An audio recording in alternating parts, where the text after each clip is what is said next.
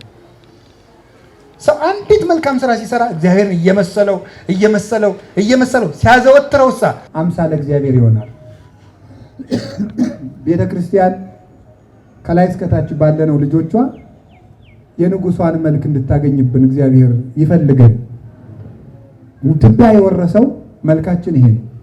እግዚአብሔርን የምንመስልበት መልክ ተሰጥቶናል። ቤተክርስቲያን ዛሬ ከልጆቿ ያጣችው ይሄ ነው። ስለዚህ ወገኖች አባታችን እግዚአብሔርን ወደ መስመሰል እንመለስ። የመጨረሻ ያ ሳንቲም ነው የጠፋት ብያችኋለሁ። ሳንቲም ምንድን ነው? ዋጋ ነው። እስኪ ዋጋ በሉ ንገሩኝ እንጂ።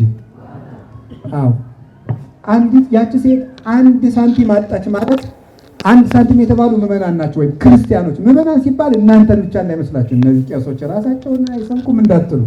ምዕመናን ባል ጊዜ ቤተ ክርስቲያን ማለታችን ነው። ቤተ ክርስቲያን ባል ጊዜ ጳጳስን፣ ቄስን፣ ዲያቆንም ባል ማለታችን ነው። ስለዚህ ቤተ ክርስቲያን አንድ ሳንቲም ጠፋት ማለት ልጆቿ ዋጋ የሌላቸው ሆኑ ማለት ነው። እስኪ በሉ ልጆቿ ምን የሌላቸው ሆኑ ማለት ነው? ዋጋ የሌላቸው ሆኑ። እግዚአብሔር ዋጋ ሰጥቶ ፈጠረ። ዋጋ ሰጥቶ የመጀመሪያው የራሱን መልክ ዋጋ አድርጎ ነው የፈጠረ። ለዚህ ዋጋችን ሽልማት አድርጎ የሰጠን ደግሞ ኮንንዋ ለምድር ብሎ ምድርና ሰማይ ከዋክብትን እንዲህ አዕዋፍን ሁሉ እንድንገዛ ነው የሰጠን። መጨረሻ ላይ ደግሞ የሰጠን ደግሞ ምንድን ነው? ልጆቹ እንድንሆን በመንፈስ ቅዱስ ስልጣን ሰጠን። ከዛ ምን ዋጋ አድርጎ ከፈለን? የገዛ ደሙን ዋጋ አድርጎ ከፈለን። ዋጋ ተሰጥቷቸው የተፈጠሩ ክርስቲያኖች ዋጋ የሌላቸው ሆኑ። ከዛሬ ጀምሮ የምላችሁ ነገር ዋጋ ያላችሁ ሰው ሆኑ። ለራሳችሁ ርካሽ ተመን አትስጡት። አንድ ነጋዴ ሄዷችሁ ዕቃ ሽጥልኝ ስትሉት ይሄን ያህል ብር ሲላችሁ ቀንስ ስትሉት የሚቀንስ አለ። ሌላ ልስጥ ሲላችሁ ምንድን ነው የምታደርጉት? እሱ ስታይ ዝም ብለህ ምንድን ነው? ለምን? ውድ የሆነው ዋጋ ውድ የሆነ ዕቃ ክቡር እንደሆነ ይታወቃልና። እኛ ውድ ዋጋ ያለን ዕቃዎች ነን፣ የእግዚአብሔር ዕቃዎች። ውድ ዋጋ ያለው ውድ ቦታ ይሰጠዋል። ሸክላ በተራ ቦታ ይቀመጣል፣ ወርቅ ደግሞ በተቆለፈ ሳጥን ይቀመጣል። እንደ ዕቃው ዋጋ ክብሩ ይቀጥላል፣ ይጨምራል። እግዚአብሔር ለእኛ የሰጠን ዋጋ ትልቅ ነው። ልጆቹን ያደረገ የልጅነት ዋጋ አለን። ከመብል በላይ ሁሉ የገዛ ስጋውን፣ ከመጠጥ በላይ የገዛ ደሙን፣ ከልብስ በላይ የሰጠን ልጅነትን። እኛ ስንጠመቅ እርቃናችን የተጠመቅነው ክርስቶስን ለመልበስ ነው። እለተጠመቅሙ ክርስቶስ አለበስክሙ ነው ያለ ቅዱስ ጳውሎስ ገላትያ 3:21 ላይ ሲናገር የተጠመቃችሁ ሁሉ ክርስቶስን ለብሳችኋል። ሸማኔ የገዛው ልብስ አይደለም፣ ትልቅ ዋጋ ያለው ልብስ። አሁን በዚሁ ምዕራፍ ጠፍቶ ለተገኘው ልብስ ወአምጽኡ አልባሳተ ቅድዋተ፣ ከሁሉ የተሻለ ልብስ አምጡና ልጄን አልብሱት ያለ ያ የተሻለ ልብስ ክርስቶስ ነው። ልዩ ክብር ነው የሰጠን እግዚአብሔር። ከሀገር መጥቶ መንግስተ ሰማያትን ነው የሰጠን። የገዛ እናቱን እናት አድርጎ ነው የሰጠን ከመስቀል ስር። የኔ እናት ለእናንተም እናት ትሁናችሁ፣ እኔ ደግሞ ወንድም ልሁናችሁ ብሎ የኔ አባት አባት ይሁናችሁ ብሎ ነው የሰጠን። ከዚህ በላይ ምን ዋጋ ይሰጠናል ክርስቶስ? ዋጋ እንዳለን የምታውቁት ክርስቲያን ሲሞት ታውቃላችሁ። ሲሞት ሲገነዝ ተገንዞ ጨርሶ መቃብር ከመግባቱ በፊት በድኑን ጳጳስ ካለ መጀመሪያ ጳጳሱ ይስሙታል። ቀጥሎ ማንም ይስመው፣ በማዕረግ ከሳቸው ቀጥሎ ያለው ይስማል። ህዝቡ ሁሉ በድኑን ስሞ ነው የሚሸኘው። ለምን የሚሸኘው? ክርስቶስን የለበስክ ስጋ ነህ ብለን። የክርስቶስ ሥጋና ደም የተቀበልክ አካል ነው። ሙተህ እንኳን አካላችን ነህ እያልነው ሙተን እንኳን ክብር አለን። እንዴት እንደምትክም ዋጋ እንዳለን ተመልከቱ። በዚህ ዘመን አሁን የሰው ዋጋ ስለቀነሰ ሞተ እንላለን። ስንት ሰው ሞተ ሲባል ስንት ነው እንላለን። 5 ነው ብለን ዝም እንላለን። 50 ሲል ትንሽ ደንገጥ እንላለን። ለምን? የሰው ዋጋ ቀንሷል። የሰው ዋጋ ቀነሰ። ቤተክርስቲያን የምትፈልገው ይሄንን ነው። ለሰው ዋጋ ስጡ። ቢያንስ እንኳን ሌላው ባይሰጠን ክርስቲያኖች ለሰውነት ዋጋ እንስጥ። መጀመሪያው ለራሳችን፣ ቀጥሎ ለሰው ለሌላው ሰው ዋጋ እንስጠው። ሰው ዋጋ ያለው ፍጡር ነው። እኔ ዛሬ ማታ ጀምሮ ብታቅዱ ደስ የሚለኝ ጌታዬ ሆይ ዋጋ ያለኝ ሰው አድርገኝ፣ ርካሽ ዕቃ አታርገኝ። ነው በቀላል የምገዛ ትንሽ ነገር የሚለውጠኝ፣ እንደው በትንሽ ድቃቂ ሳንቲም ገዝተው የሚወስዱኝ፣ ትንሽ ነገር ከቤት የሚያወጣኝ ርካሽ ዕቃ አልሆን፣ በውድ ዋጋ የምገዛ ልሁን። ያ ዋጋ ደግሞ ያንተ ሥጋና ደም ነው። እኔ ዋጋዬ አንተን ብለን ማሰብ አለብን። እና ለራሳችሁ እኔ እኮ ዋጋ ያለኝ ሰው ነኝ ብላችሁ ካሰባችሁ ርካሽ ቦታ ስትወጡ እንዴ እኔ ዋጋዬ ስንት ነው በሉ። የማይመጥናችሁ ቦታ ስትሄዱ እኔ ዋጋዬ ስንት ነው። እንደ ተራ ሰው ወጣችሁ እያበዳችሁ ተሳደቡ ሲላችሁ እኔ ዋጋዬ እኮ ይሄ አይደለም። ሀብት ንብረት አፍርታችሁ ከቤተ ክርስቲያን ሲያስቆብልላችሁ ለኔ ዋጋዬ ብር ነው፣ ለኔ ዋጋዬ ቤት ነው፣ ለኔ ዋጋዬ መኪና ነው፣ የኔ ዋጋ እኮ ክርስቶስ ነው ብለን ነው ማሰብ ያለብን። ዋጋችንን ማወቅ አለብን። ለኔ ዋጋዬ ወንበር ነው፣ ለኔ ዋጋዬ ስልጣን ነው፣ ለኔ ዋጋዬ ጌታዬ ነው። በደም ነው የተገዛሁት፣ ለኔ የተከፈለልኝ ይሄ ነው። ይሄ ወንበር ከክርስቶስ ከለየኝ እልም ይበል፣ ይሄ ገንዘብ የሚለየኝ ከሆነ እልም ይበል። ለኔማ ዋጋዬ መድኃኔዓለም ነው ብለን ማሰብ ያለብን። ስለዚህ እግዚአብሔር ቤተሰቦች ዋጋ አጡ። ቅዱስ ቄርሎስ ይህን ሲተረጉም የነፍስ ዋጋ ምንድን ነው ይላል? ሃይማኖት። እስኪ ሃይማኖት በሉ። የነፍስ ዋጋዋ ሃይማኖት ነው። ስለዚህ ይቺ ሴት ሳንቲም አጣች ማለት ቤተክርስቲያን የሃይማኖትን ዋጋ ከእያንዳንዳችን ነፍስ አጣች። ያ ማለት ጥቃቅን ነገሮች፣ ሆድ፣ እንቅልፍ፣ እረፍት፣ ጨዋታ፣ ድርቂያ፣ ቀላል የሆኑ ነገሮች ዋጋችንን አሳጥተው ከቤተ ክርስቲያን አስወጥተውናል ማለት ነው። ትንንሽ ነገሮች ምናልባትም ደግሞ አኩርፈን በአንድ ቄስ ተቀይመንም ሊሆን ይችላል። የሆነ ሰው አስቀይሞን ትንሽ አኩርፈን ከቤተ ክርስቲያን እንኮበልላለን። ለምን? ረክሰናል፣ ዝቅ ስላልን ማለት። ስለዚህ የእግዚአብሔር ቤተሰቦች ወደ ክብራችን ይመልሰን መድኃኔዓለም። ምክንያቱም ያ ክርስቲያን የንጉሱ ምስል ነው፣ የንጉሱ አምሳል ነው። ከዚህ የተነሳ ለቤተ ክርስቲያን ሰው ገለህ 50 ሚሊዮን ብር አድርገህ ስጣት አትፈልገውም። ቤተ ክርስቲያን ያንን ሰውን በሐሰት ምስክር አሳስረህ አንተ አምጥተህ 100 ሚሊዮን ብር ስጣት፣ ቤተ ክርስቲያን ያንን አትፈልገውም።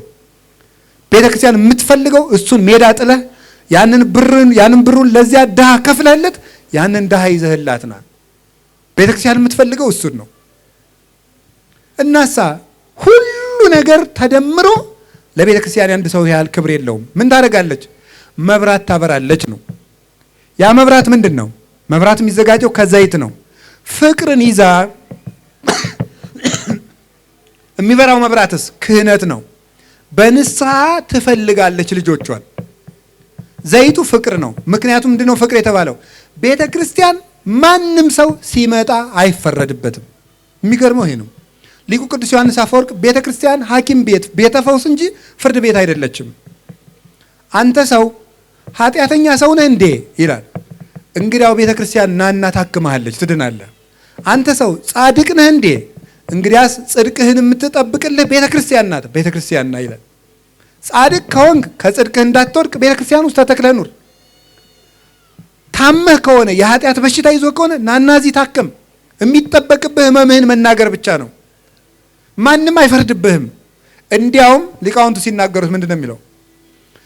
ከሁሉ ነገር በዚህ ደስ አላት ነው የሚለው። ቤተ ክርስቲያን እንደውም ደስ ይላታል። እዚህ ሉቃስ ወንጌል እዚሁ ምዕራፍ 15 መጨረሻ ላይ ያለው ልጅ ምን እያለ ነበር የመጣ? ለአባቱ ባሪያ ልባል አይገባኝም ሲለው ምንድን ነው ያደረገው? እንደውም ልጁ አደረገው። እንደውም ሩጦ ሄዶ አቅፈው። ሊቃውንቱ ምን ብለው ይናገራሉ? አዎ ባሪያ ያደርገኛል ሲል ልጁ አደረገው። ይቀጣኛል ሲል ሩጦ ሳመው። ይነቅፈኛል ሲል ደግሶ አበላው። ይገርፈኛል ሲል የብርሃን ልብስ አለበሰው። ያባረረኛል ሲል እንዲያውም ግማሽ መንገድ ራሱ ሩጦ መጥቶ አቀፈው። እግዚአብሔር ሁልጊዜም ላይ ያለውን በጉን ደግሞ ስታዩት ምንድን ያደርገው? አንስቶ በትከሻው ምን አለው ነው የሚለው? ተሸከመው። መሸከም ማለት ምን ማለት ነው? ምንም ነውረኛ ሆነ ብትመጣ ክርስቶስ በትዕግስት ትከሻው ያንን ተሸክሞ አንተን ከራሱ ጋር ከፍ አድርጎ ወደ ላይ ያወጣል ማለት ነው ብሎ ይተረጉማል። ስለዚህ የእግዚአብሔር ቤተሰቦች አሁን እዚህ ቤተክርስቲያን መብራት እያበራች ነው። የፍቅር ዘይት እያፈሰሰችልን ነው። ኑ ልጆቼ፣ በር ሳይዘጋባችሁ፣ ቀኑ ሳይመሽባችሁ፣ ሙሽራው ሳይመጣ አሁን ኑ እያለች ነው። መብራቱም እየበራ ነው። አንሶ ስውን ዘብርሃን ብክሙ እስመ ዘያሐውር ውስተ ጽልመት ኢያአምር ኀበ ዘያሐውር። ብርሃን ሳለላችሁ ተመላለሱ፣ በጨለማ የሚሄድበትን አያውቅምና። ቤተክርስቲያን እየፈለገችን ነው። ሁላችን ትቢያ ወርሶናል። እግዚአብሔር ይመልሰን። ወስብሐት ለእግዚአብሔር። ይቆየን።